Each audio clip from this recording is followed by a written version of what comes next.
लग्नानंतर होईलच प्रेम या मालिकेच्या पुढील काही येणाऱ्या भागांचे अपडेट जाणून घेऊया आपल्या आजच्या या व्हिडिओमध्ये. चला तर मग मित्रांनो, अजिबात वेळ वाया न घालवता सुरुवात करूया आपल्या आजच्या या व्हिडिओला, ज्याच्यामध्ये आपल्याला पाहायला मिळणार आहे की पार्थ आणि नंदिनी यांनी खूप मोठी भूमिका बजावलेली आहे. आता नेमकी पार्थ आणि नंदिनीने अशी कोणती भूमिका बजावली आहे ज्यामुळे काव्या आणि जीवाला खूप मोठा धक्का बसणार आहे, तर वसवत्या आणि रम्याला मात्र आनंद होणार आहे. तर आता आपण पाहतो की वसवत्या आणि रम्या यांना तर आनंद होत असतो. रम्या आता म्हणत असते, आई आता बघ, आता सर्व आपल्या मनाप्रमाणे घडणार, आपल्याला जे हवं ते होणार. आता पार्थ काव्यावरती इतका चिडणार की पार्थ काव्याला कदाचित ह्या घराच्या बाहेर हकलवणार आणि कायमचा माझा होऊन जाणार. पार्थ आता स्वतःहून काव्याला घराबाहेर काढेल ना, मी फक्त त्या क्षणांची वाट बघते. त्यावर वसवत्या हळूच रम्याच्या कानात पुटपुटते, रम्या तुझ्या मर्जीप्रमाणे, तुझ्या म्हणण्याप्रमाणे सगळं होईल, पण अशी घाई करून चालणार नाही. आपल्याला स्वतःवरती ताबा ठेवावा लागेल. तुझ्या चेहऱ्यावरचं हसू जरा कमी कर. आपल्याला आनंद झाला आहे हे फक्त आपल्या मनाला माहिती असायला हवं. ह्या घरात कोणालाही हे कळता कामा नये की या सगळ्याच्या मुळाशी आपण आहोत, नाहीतर त्या काव्य आणि नंदिनीच्या आधी आपलीच या घराच्या बाहेर हकलपट्टी होईल, कळलं ना. त्यावर मग रम्या म्हणत असते, आई आता माझी या घरातनं हकलपट्टी नाही, तर माझा या घरामध्ये रितसर गृहप्रवेश होईल. त्यावर वसवत्या म्हणते, होईल सगळं तुझ्या मर्जीप्रमाणे होईल, तू जरा दम धर. त्याबरोबर रम्या म्हणते, मला तर माझा आणि पार्थचा गृहप्रवेश दिसतोय, ज्यात मी पार्थसाठी उखाणा घेते. तर इकडे नंदिनी चक्कर येऊन पडलेली असते. आता नंदिनीच्या चेहऱ्यावर पाणी वगैरे मारलं जातं, नंदिनीला शुद्धीवरती आणलं जातं. त्यानंतर नंदिनी उठून उभी राहते. जीवा नंदिनीला हात लावायला जातो. नंदिनी स्वतःचा हात जीवापासून पटकन खेचून घेते, लांब करते. त्यावेळी जीवा नंदिनीला म्हणत असतो, नंदिनी. त्यावर नंदिनी म्हणते, प्लीज नका घेऊ माझं नावसुद्धा तुमच्या तोंडात, पात्र नाही आहात तुम्ही माझं नाव घेण्याच्यासुद्धा. आणि आत्तापर्यंत मी जो मूर्खपणा करत होते तुमची बायको म्हणून तुमच्याबरोबर वावरण्याचा, तो किती चुकीचा होता हे प्रत्येक वेळी तुम्ही मला पटवून देण्याचा पुरेपूर प्रयत्न केला, पण मला ते कळलं नाहीच कधी. असो, देर आहे दुरुस्त आहे असं म्हणतात, ते उगाच नाही. शेवटी जे सत्य बाहेर यायला हवं होतं ते बाहेर आलंच. कितीही दिवस सत्य लपवण्याचा प्रयत्न केला तरी सत्य हे अटळ असतं. साठे गुरुजी म्हणत होते, त्या गोष्टींचा अंदाज मला बांधता येत नव्हता. तुझं आहे ते तुझ्या हातात आहे वगैरे, तुझं नाही आहे ते तू सांभाळलं आहेस, तू जपलं आहेस, पण मला अंदाज येत नव्हता. प्रश्नकोढी माझ्यासमोर पडत चालली होती, पण मी सगळं दुर्लक्षित करत होते.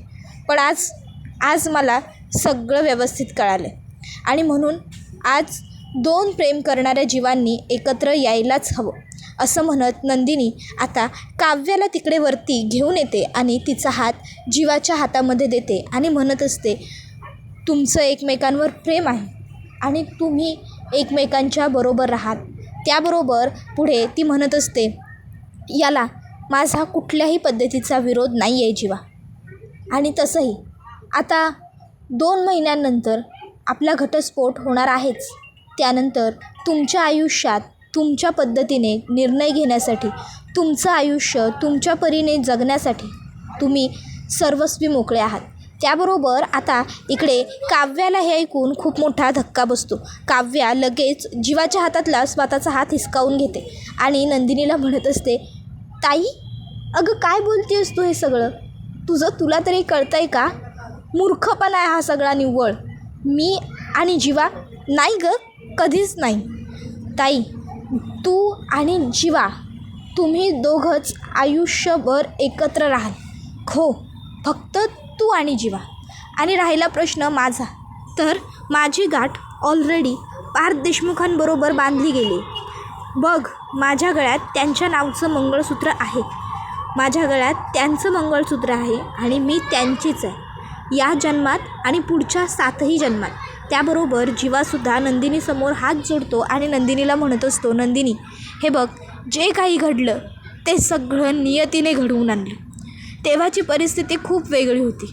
मी तुझ्याबरोबर लग्न करताना कदाचित माझ्या मनात तुझ्याबद्दल भावना नव्हत्या, पण जेव्हा तुझ्याशी लग्न केलं ना, त्या क्षणी काव्यासाठी असलेल्या मनातल्या भावना मी जाळून टाकल्या होत्या. ज्या अग्निकुंडाभोवती तुझ्याबरोबर मी सप्तपदी घेतली ना, त्याच अग्निकुंडात काव्याबद्दल असलेलं प्रेम, काव्याबद्दल असलेली प्रत्येक भावना मी जाळत गेलो. तुला दिलेल्या सप्तपदीत, तुला दिलेल्या वचनांबरोबर काव्याबरोबर जोडलेलं नातं मी संपवून टाकलं. कधीच जीव घेतला आहे मी त्या नात्याचा. त्याबरोबर काव्या हिचं आणि तुमचं नातं असं संपेल जीवा, कारण ते प्रेमाचं आहे आणि प्रेमाला कधीच गत्यांतर नसतं असं म्हणते. जीवा म्हणतो, नंदिनी प्लीज असं नको बोलूस. जीवाशिवाय, तुझ्याशिवाय माझं काहीच नाही होऊ शकत. नंदिनीशिवाय जीवा अपूर्ण आहे. त्यावर नंदिनी लगेचच जीवाला म्हणते, नंदिनीने कधी जीवाला पूर्ण केलंच नव्हतं जीवा, कारण मुळात जीवा पहिल्यापासूनच पूर्ण होते. मग हे बघ नंदिनी तू. त्यावर नंदिनी म्हणते, प्लीज बास झालं. मला आता आणखीन काही ऐकून घ्यायचं नाही आहे.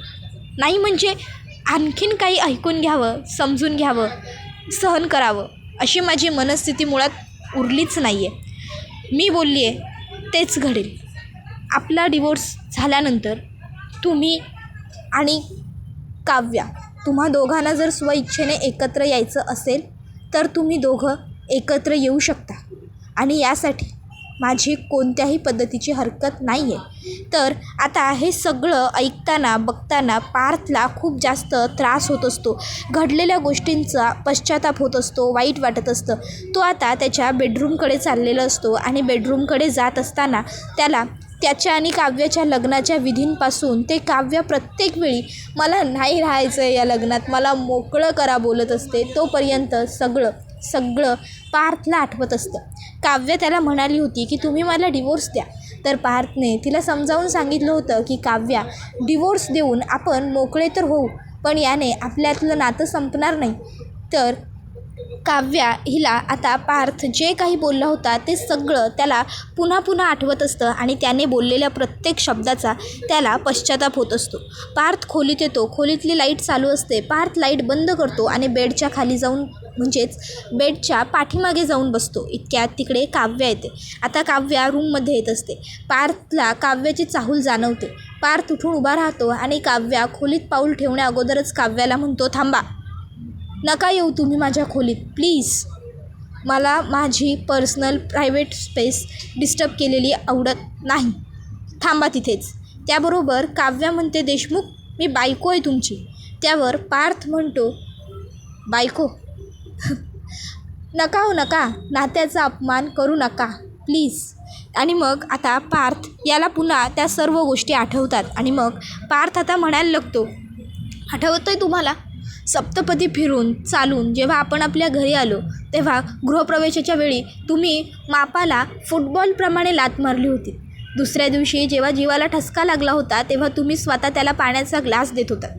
नंतर जीवाने तुमच्या हातातला ग्लास घेतला नाही, नंदिनीच्या हातातला ग्लास घेतला. यामुळे तुम्हाला मनस्ताप झाला आणि तुम्ही वरती येऊन शॉवरखाली उभ्या राहिलात. मला असं वाटत होतं की तुमची चिडचिड होती आहे, कारण लग्न मनाविरुद्ध झालं होतं तुमचं काव्या. पण नाही, मी चुकत होतो. तुमची चिडचिड तेव्हा का होत होती हे मला आज कळतं आहे, कारण तुम्हाला मी नाही, जीवा हवा होता.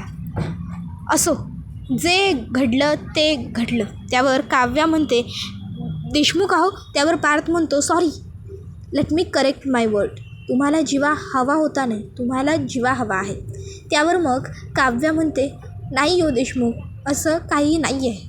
बघा तरी एकदा, माझ्या गळ्यात तुम्ही तुमच्या नावाचं मंगळसूत्र बांधलं आहे. काव्यार्थ तुम्हीच आणलंत नाही मंगळसूत्र बनवून माझ्यासाठी, आणि आज तुम्हीच ही अशी काहीतरी विचित्र भाषा बोलताय. तुम्हाला काय वाटतं, तुम्ही जे काही बोलताय त्यामुळे मला वाईट वाटत नसेल, मला त्रास होत नसेल? असं नाही आहे. मला खूप वाईट वाटतं आहे देशमुख या सर्व गोष्टींमुळे, तुमच्या या बोलण्यामुळे. त्यावर पार्थ काव्याला म्हणत असतो, वाईट तुम्हाला नाही, मला वाटायला हवं ना काव्या, कारण चूक तुम्ही नाही, चूक मी केली आहे. मूर्खपणा तुम्ही नाही, मूर्खपणा मी केला आहे.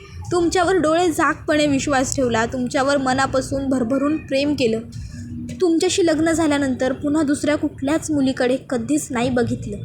तुम्ही नवरा म्हणून स्वीकारलं नसतानाही प्रत्येक वेळी नवरा म्हणून तुमच्या पाठीशी उभा राहिलो आहे. बायकोची ज्याप्रमाणे साथ दिली जाते त्याप्रमाणे तुमची साथ दिली, कारण खरंच माझ्या मनात तुमच्या व्यतिरिक्त दुसरी कोणीच मुलगी नव्हती. आणि राहिला प्रश्न ह्या मंगळसूत्राचा, तर काव्या, हे मंगळसूत्र मी तेव्हाही तुमच्या गळ्यात जबरदस्तीने घातलं होतं, त्यामुळे तेव्हा तुम्हाला तो गळफास वाटत होता. आणि आज हे काव्यार्थ म्हणून मंगळसूत्र मी तुमच्यासाठी आणलं, तेव्हा तरी मी कुठे तुमची परवानगी मागितली. त्यामुळे हे मंगळसूत्र घालण्याला अर्थ नाही आहे, काढून टाका, असं म्हणत पार्थ काव्याच्या गळ्यातलं मंगळसूत्र खेचायला हात पुढे करत असतो. तेव्हा काव्या पार्थचा हात पकडते आणि म्हणते, देशमुख प्लीज. नाही. त्याबरोबर पार्थ म्हणतो, आणि हे काव्यार्थचं मंगळसूत्र तुम्ही काय मला दाखवता, त्यापेक्षा तुम्हीच एक काम करा. इथपर्यंत आलाच आहात तर आपल्या खोलीत, माझ्या खोलीत, माझ्या कपाटात, माझ्या तिजोरीत आपल्या डिवोर्सचे पेपर आहेत, ते बघा. मग तुम्हाला रिॲलिटीची जाणीव होईल. कदाचित आपण फक्त 2 महिन्यांसाठी नवरा बायको उरलो आहे. आपल्या संसाराला, आपल्या नात्याला आणि आपल्या लग्नाला एक्सपायरी डेट आहे. त्यानंतर मात्र तुम्हाला हवं ते तुम्ही करू शकता तुमच्या आयुष्याचं. आणि मग पार्थ काव्याला म्हणतो, प्लीज इकडनं जा, मला शांत व्हायचं आहे, एकटं राहायचं आहे. आणि पार्थ खोलीचा दरवाजा पुढे जोरात ढकलून देतो, बाथरूममध्ये जातो आणि बाथरूममध्ये जाऊन शॉवर सुरू करतो आणि शॉवर खाली उभा राहतो आणि ढसाढसा रडत असतो. पार्थच्या डोळ्यातून घळाघळा अश्रू वाहत असतात. पार्थचे डोळे रडून रडून पार लाल भडक झालेले असतात. पार्थ आता स्वतःलाच म्हणजे दोष देत असतो प्रत्येक गोष्टीचा, की का केलं मी हे सगळं, मी मूर्खपणा केला, मी काव्याबरोबर लग्न करायला होकार दिला. जर त्यावेळी मी नकार दिला असता, तिथे काय झालं असतं, होऊन मारामाऱ्या झाल्या असत्या, डोकी फुटली असती, रक्ताचे पाठ वाहिले असते, पण असं त्यांचं आयुष्य तर उद्ध्वस्त झालं नसतं ना. काव्याने तर माझी फसवणूक केलीच, पण जीवाने सुद्धा मला फसवलं. का वागला माझाच धाकटा भाऊ माझ्याबरोबरच असा, का त्याने माझी फसवणूक केली? जर त्याचं कोणावर प्रेम होतं तर ते त्याने मला येऊन का नाही सांगितलं? हे सगळं मी नसतं घडू दिलं, असं सगळं पार्थ म्हणत असतो. आणि मग तो आता पक्का निर्धार करतो मनाजवळ, की जे बिघडलं आहे ते आता मी दुरुस्त करणार. नंदिनीने तर काव्याचा हात जीवांच्या हातात देऊन जीवाला मोकळं केलं आहे, पण आता मी सुद्धा काव्याला त्यांच्या गळ्यातलं मंगळसूत्र काढून मोकळं करणार. आणि माझा विश्वासघात केला आहे त्या दोघांनी, असं पार्थ जोरात मोठ्याने ओरडतो आणि बाथरूमच्या भिंतीवरती हात आपटतो. त्याबरोबर आता काव्या इकडे म्हणत असते, देशमुख, माझ्याकडून जे घडलं ते मुद्दाम केलं गेलं नव्हतं. जे झालं ते अनवधानाने झालं, जे घडलं ते नियतीने घडवून आणलं.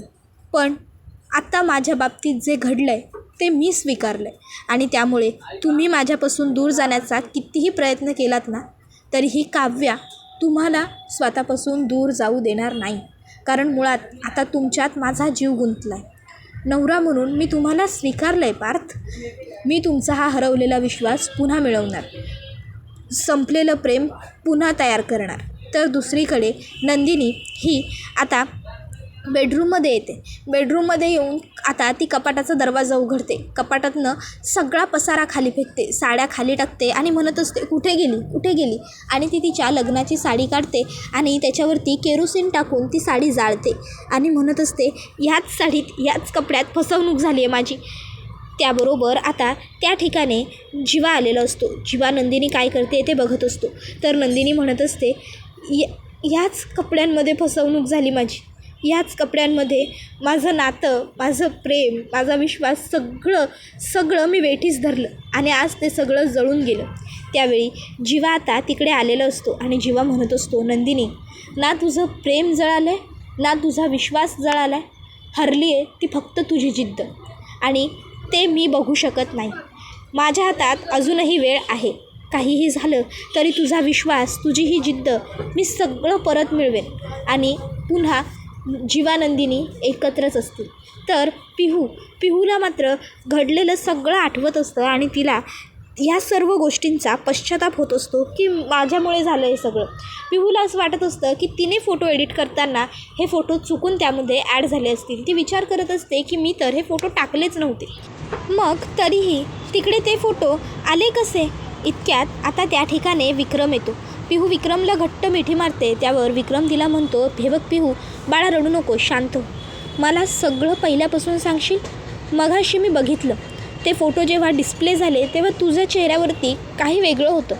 काय होतं? त्यावर पिहू घाबरलेली असते. पिहू म्हणते नाही, मला काहीच माहीत नाही आहे, मला नको ना विचारू मामा. त्याबरोबर विक्रम काका म्हणतात, पिहू हे बघ, मला सगळं माहिती आहे की तुला सगळं माहिती आहे. आता नेमकं काय माहिती आहे तुला ते सगळं सांगशील का मला? पिहू प्लीज खोटं बोलू नकोस, घाबरू नको, ये इथे बस. आणि मग पिहू आता विक्रम काकांना तिने पार्थाने नंदिनीच्या हळदीत जे काही बघितलं तिथपासून सगळं सांगते. आणि मग तिने लग्नानंतरही जीवा आणि काव्याला किचनमध्ये एकत्र पाहिलं होतं तेही ती विक्रमला सांगते. विक्रमला वाटतं ह्याचा अर्थ त्या दोघांचं नातं लग्नानंतरही तसंच सुरू होतं. तर आता मालिनी काकू यांना आठवत असतं विक्रम काकांचं बोलणं. विक्रम काका त्यांना म्हणाले होते की मालिनी हे बघ, आपण 4ही मुलांची सुटका करून टाकूया. 4ही मुलं उगाचच्या उगाच वेठीस बांधल्यासारखे झालेत. आपणच आपल्या मुलांच्या भल्याचा विचार करायला हवा. त्यावेळी मालिनी काकूंनी त्यांचं ऐकलं नव्हतं. त्या म्हणाल्या होत्या की या सगळ्याची अजिबातच गरज नाही आहे. पार्थ, काव्या, जीवा, नंदिनी हळूहळू एकमेकांमध्ये रमतील. आणि तसंही विक्रम हे लग्न अगोदर प्रेम, लग्न अगोदर एकमेकाला जाणून घेणं, ओळखून घेणं हे सगळं आत्ता आलं. तेव्हा तर पूर्वी आईवडीलच लग्न ठरवायचे आणि लग्न अशीच घडायची आणि नंतरनं आपणच तर समजून घ्यायचो ना एकमेकाला. आपल्यात जसं लग्नानंतर झालं प्रेम तसंच त्या दोघांचंही होईल की लग्नानंतर होईलच प्रेम. ते आपापल्या बायकांना जाणून घेतील, समजून घेतील. त्यांना आपण थोडा वेळ तर दिला पाहिजे. मालिनी काकू आता त्यांच्या निर्णयावरती पश्चाताप करत असतात. त्यांना वाटत असतं की का त्यावेळी मी ऐकलं नाही विक्रमचं. जर तेव्हाच मी विक्रमचं ऐकलं असतं तर कदाचित आज ही वेळ आलीच नसती. मग त्यांना साठे गुरुजींचं बोलणंसुद्धा आठवायला लागतं आणि हळूहळू मालिनी काकूंसमोरची सगळी कोडी उघडायला लागतात. तर दुसरीकडे नंदिनी ही मात्र स्वतःच्या नशिबाला दोष देत असते. ती आता साडी जाळते आणि तिच्या समोर बसून मोठमोठ्याने ढसाढसा रडते आणि म्हणत असते, का केलं मी हे सगळं? जीवांनी माझ्या डोक्यावर हात ठेवला आणि मला आधार दिसला आणि म्हणून मी लग्नाला होकार दिला. पण मला हे का नाही कळलं की जीवा माझ्याशी लग्न का करतायत? त्यांना काय गरज आहे माझ्याशी लग्न करायची? मूर्खपणा केला, मी मूर्ख असं म्हणत नंदिनी स्वतःला दोष देत असते. त्याबरोबर आता नंदिनीची ही अवस्था बघून वसुहत्या आणि रम्याला मात्र खूप आनंद होत असतो. त्या दोघी नंदिनीच्या ह्या अवस्थेची मजा लुटत असतात. त्याबरोबर हा व्हिडिओ इथेच संपतो.